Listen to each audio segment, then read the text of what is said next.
quando vocês tomarem contato com o documento curricular de Educação Física, da Educação de Jovens e Adultos, da Secretaria Municipal de Educação de São Paulo, vocês vão perceber que a disciplina se insere na área das linguagens e códigos. O que significa isso?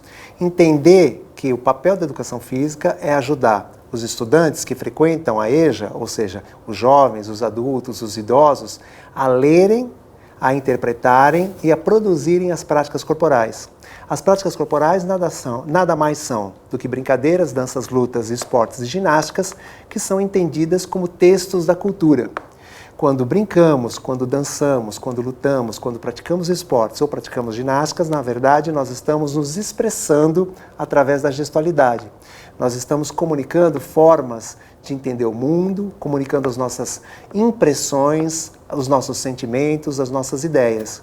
É aí que a educação física contribui para a formação de sujeitos solidários, pessoas que ao reconhecerem a existência dessas práticas corporais, ao reconhecerem como elas se organizam, como elas funcionam, o que elas significam, ao reconhecer o papel que elas desempenham nos grupos que as produzem e reproduzem, nós teremos pessoas mais sensíveis a esse universo cultural corporal.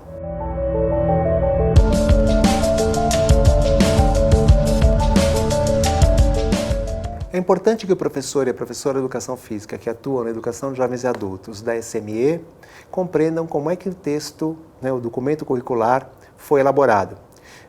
Participaram da construção desse documento professores e professoras que atuavam na Educação de Jovens e Adultos, que foram indicados pelas DREs a partir de uma chamada que a SME fez, um professor que estava designado na SME para cuidar desse processo de produção curricular e a professora Nina e eu que atuamos colaborando, orientando, sugerindo, fazendo as leituras dos textos que os professores iam produzindo. A estrutura do documento ela é inovadora no sentido de tentar dar um panorama geral da educação de jovens e adultos, situar a educação física na educação de jovens e adultos a partir de um levantamento das experiências realizadas no Brasil, e principalmente a valorização das experiências realizadas com educação física na educação de jovens e adultos e que foram documentadas em formas de relatos de experiência.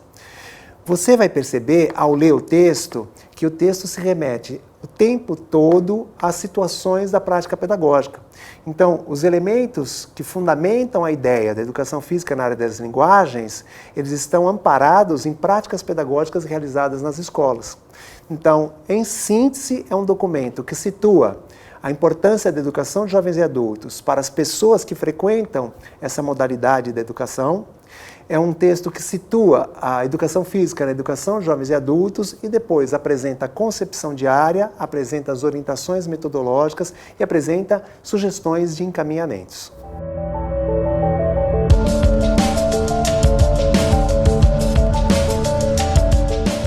Bem, dialogando com o referencial teórico que inspirou a construção do documento, dialogando com a diversidade do público que é atendido nessa modalidade, dialogando com a ideia de prática corporal, que vai ganhar uma dimensão mais ampla no documento, né? Nós escolhemos, né, não fechar o significado em eixos. Então, nós escolhemos os temas culturais. Por quê? Porque os temas culturais vão abrir mais possibilidades de circulação de significados. Então, vocês vão observar que o documento está organizado em temas culturais, depois objetivos de aprendizagem e desenvolvimento e objetivo de desenvolvimento sustentável. Então, não tem divisão em etapas, né? Logo, o professor vai poder tratar um mesmo tema em diferentes etapas.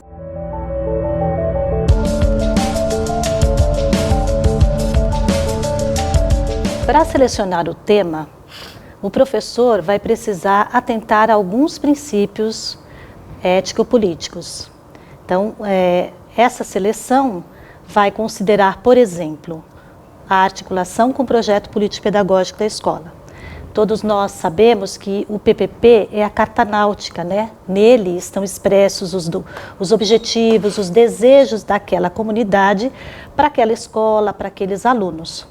Então, a educação física precisa contribuir nas suas aulas para o alcance desses objetivos.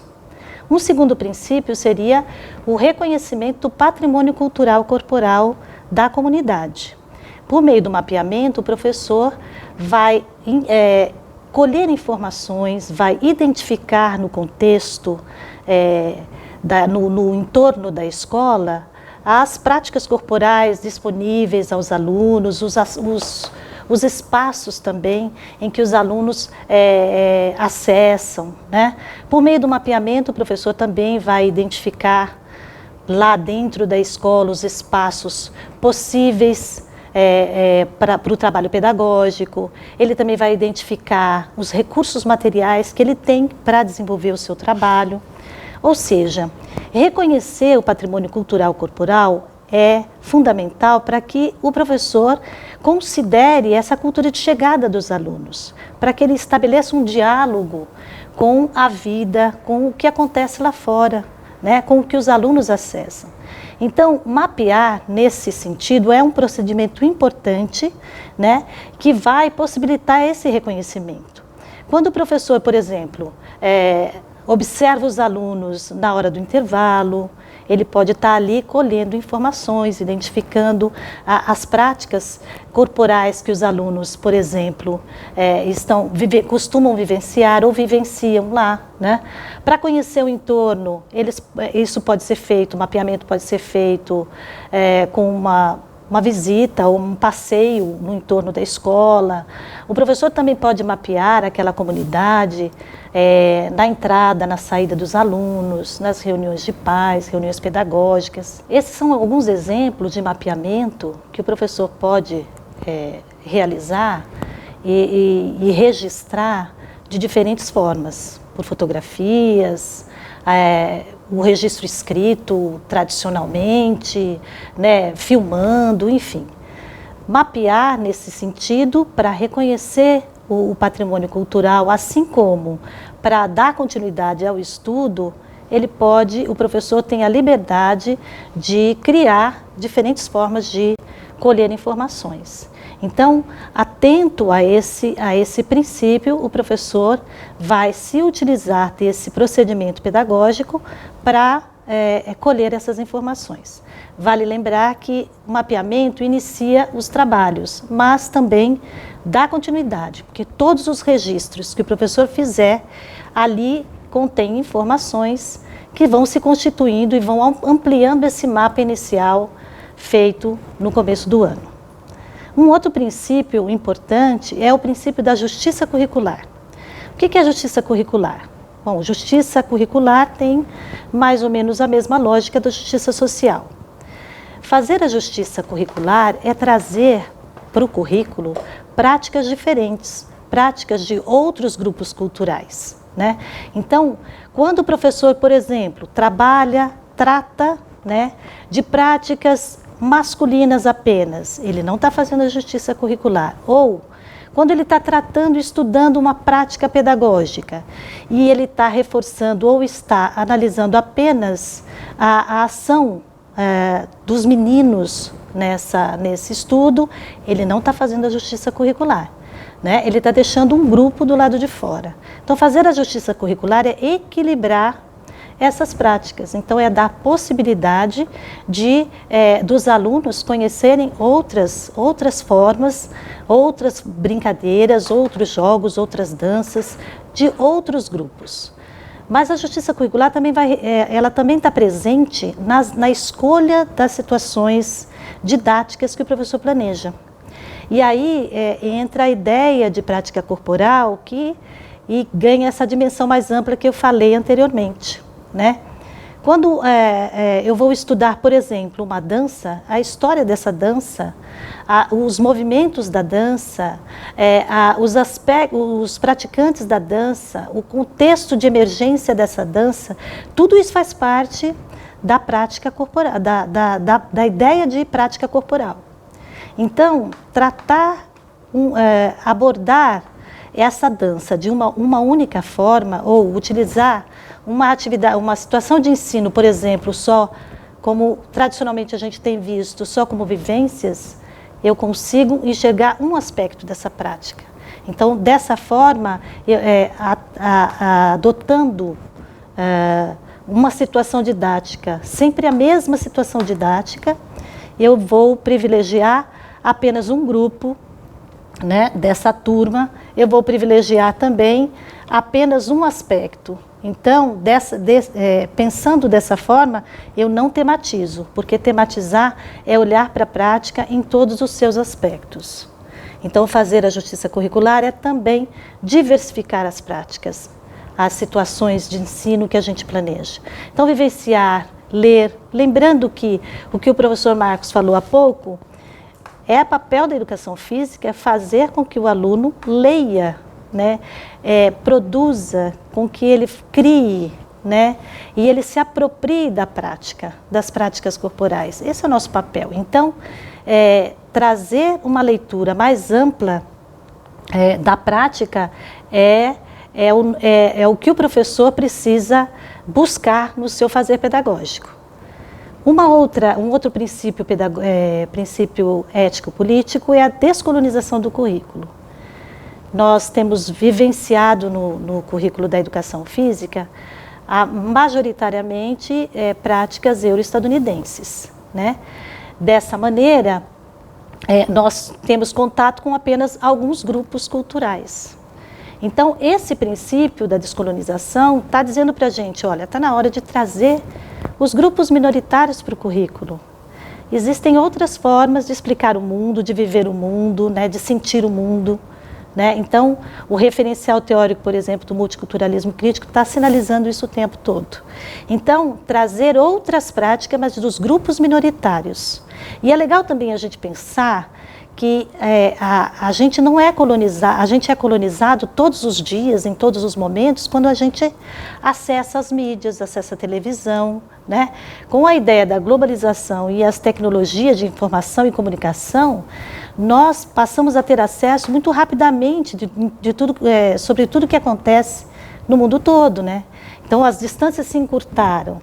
De repente, a gente se vê ouvindo as mesmas músicas, usando o mesmo tipo de cabelo, usando a mesma roupa, né? Um tipo de roupa, ou então gostando dos mesmos filmes, assistindo as mesmas séries. Isso é uma forma de colonização. Então, quando eu trago, por exemplo, uma prática corporal não hegemônica para o currículo, não significa que eu fiz a descolonização. Isso sim é verdade, uma prática de resistência, descolonizadora de resistência. Mas, né, é importante que a gente coloque as representações dos alunos sobre aquela prática em confronto, né? Então, isso trazer, por exemplo, quando eu trago uma ideia de que futebol é só para homens, né, eu preciso problematizar essa questão ao estudar o futebol, porque uma ação de descolonização vai desnaturalizar, vai procurar desconstruir esse currículo, vai buscar saber de onde isso aparece e a quem isso interessa disseminar. Muito bem.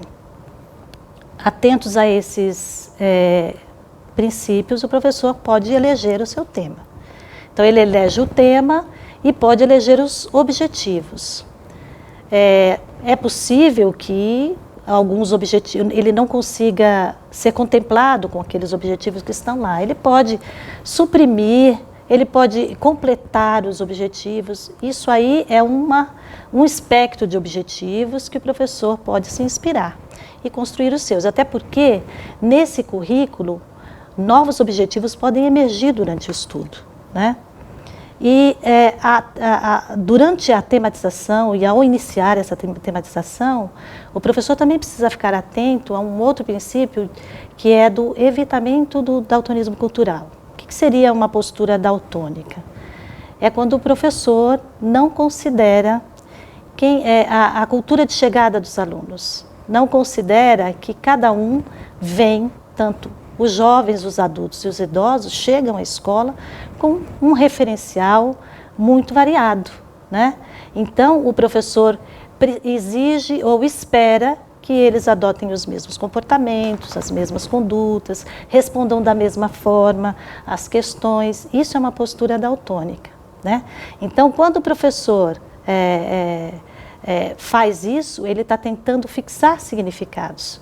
E o currículo cultural, que está presente no documento da cidade, não acredita nessa fixação de significados, até porque entende que esses significados são transitórios, né? Um exemplo clássico que vocês vão de concordar é o jogo do taco. O jogo do taco no mesmo bairro, em 3, 4 ruas, pode ser significado de diferentes formas. Isso, o jogo de queimada, assim a bolinha de gude e outras práticas, né? Então, uma postura daltônica vai desconsiderar isso. Então, a gente, durante a tematização, durante o estudo, precisa evitar essa postura daltônica. E uma forma também de evitar quando o professor, isso tem relação lá com a justiça curricular, na eleição das atividades de ensino. Precisa prestigiar os diferentes potenciais que a sala de aula apresenta. Um outro princípio ético-político é o princípio da ancoragem social dos conhecimentos. O que significa isso?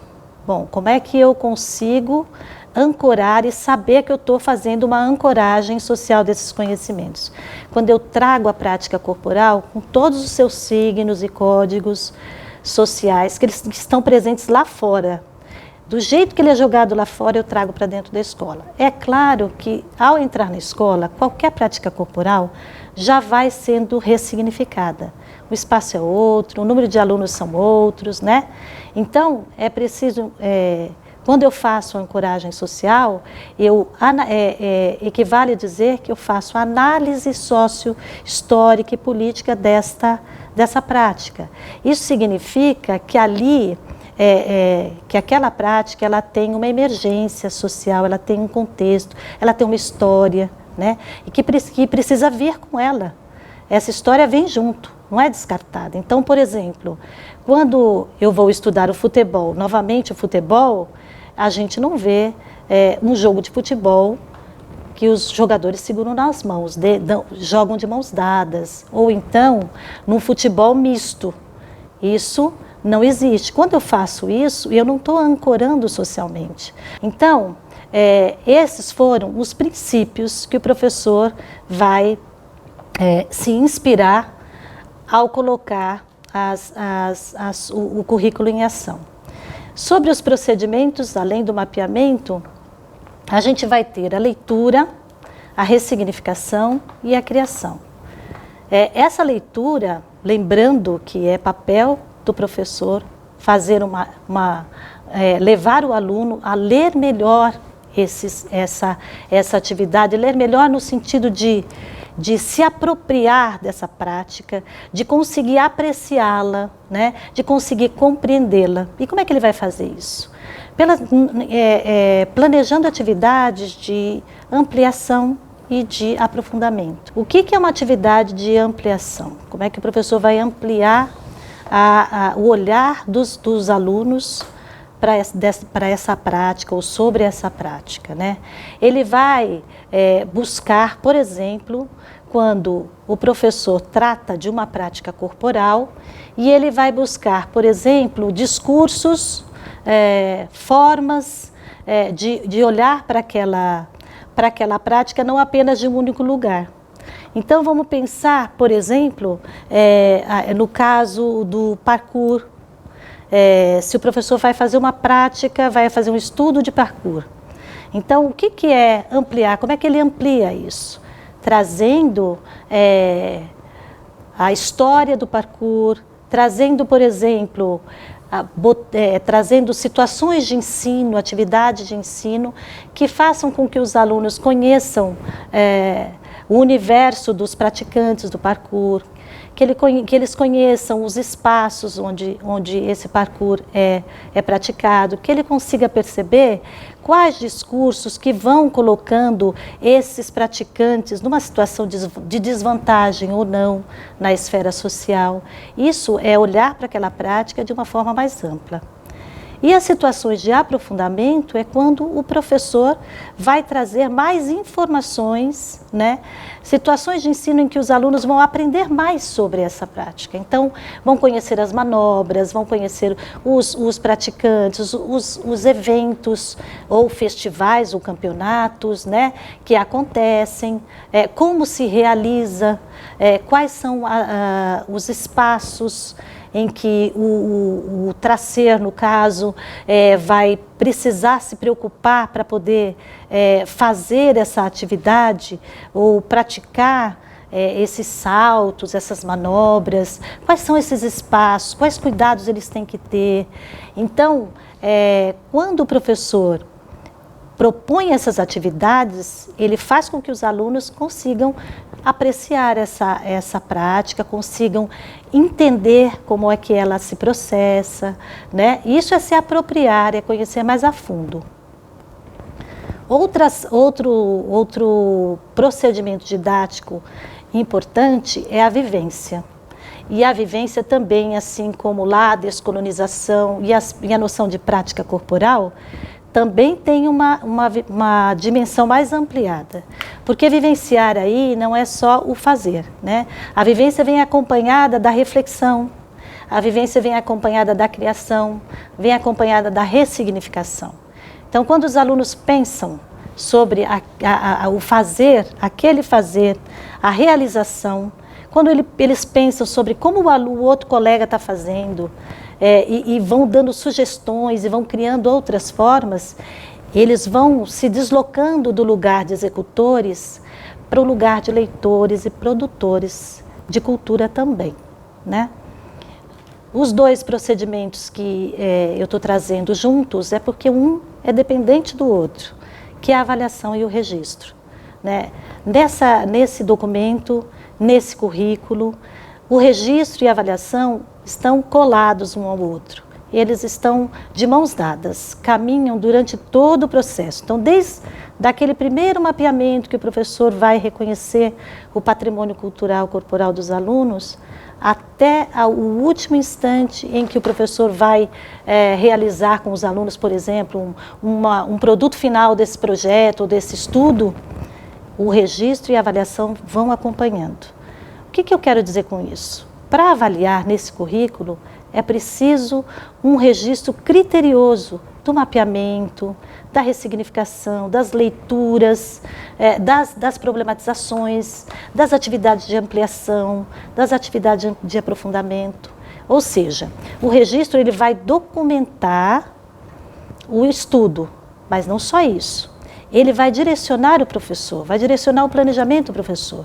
Cada vez que o professor olhar para o registro da aula anterior, para planejar a aula seguinte, ele vai avaliar o que aconteceu ali e vai pensar e vai decidir se ele continua naquela mesma toada ou se ele precisa mudar, trazer outras situações para que aquele tema seja melhor entendido, melhor compreendido.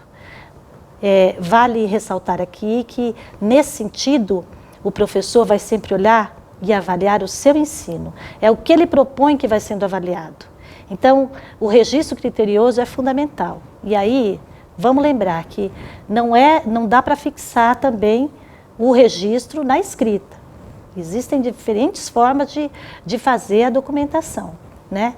É bom lembrar que se a gente não registra, a gente esquece as coisas. Então, registrar as narrativas dos alunos, gravar em áudio, gravar em vídeos, fotografar, fazer visitas, registros, maquetes, enfim. Todos os registros são fundamentais para que o professor possa avaliar o seu trabalho. E para finalizar, é importante a gente deixar evidente que não há uma sequência didática. Eu citei aqui alguns procedimentos, citei os princípios, mas não tem uma hierarquia, não tem uma ordem cronológica, não há sequência didática. Os procedimentos podem caminhar juntos. Em uma mesma atividade, você pode mapear e ampliar ao mesmo tempo.